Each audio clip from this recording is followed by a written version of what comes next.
So I recently finished listening to a book by Harley LaRoux, and it's Her Soul to Take. I just have to say, uh, yeah, it's uh, it's very spicy. Now I see why certain books are on spicy book talk. Uh, Mind you, I kind of grew up on Harlequin romance, but back then those were like sweet, sweet romances. And this is a dark romance, and I didn't really understand.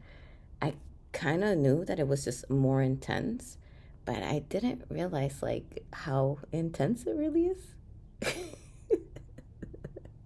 Now I know.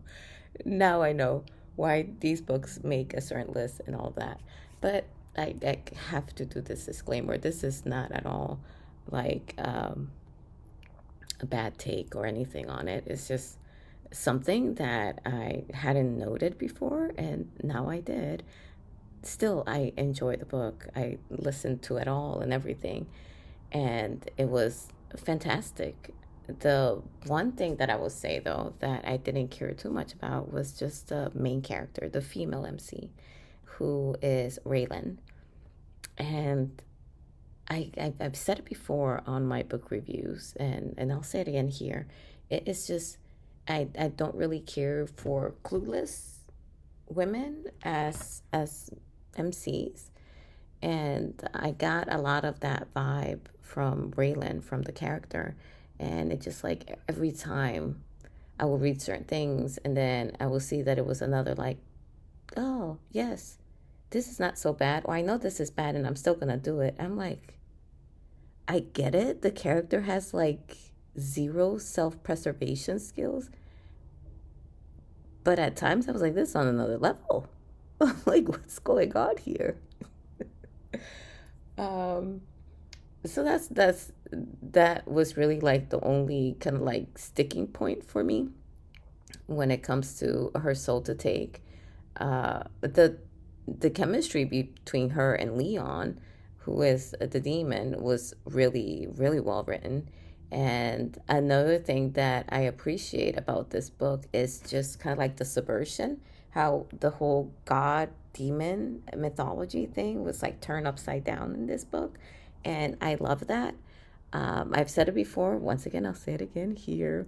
I love when authors take risks in their books, either by putting a mythology that usually is like this upside down, playing with structure, like in the book OJ, and doing all these things because I feel like, one, we are creatives, right? So, duh, of course, we're going to try out different things.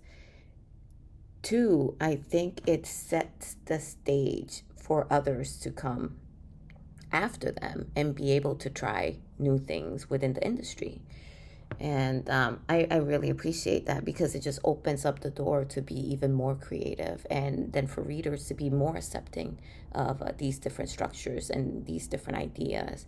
And then once again, that's why diverse books from diverse authors matter, right? Because you get to see a plethora of different things that you haven't seen before, whether it's culture, whether it's family structure, whether it's just anything, different personalities and so forth, just really anything. So when an author kind of like does something as vulnerable as that, either aesthetically playing with the structure of a book, or writing a book that is mostly all dialogue and text message conversations, portraying a culture that they're from, a race that they're from, unique from their own perspective, their lived perspective. To me, that is amazing. And I appreciate that about this book. And I appreciate how in this book, sexuality is very fluid, and it's just is.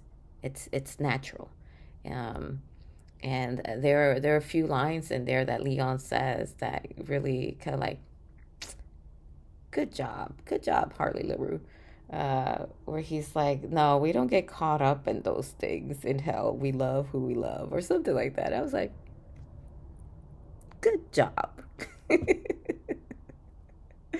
Yeah, so yeah, that was awesome.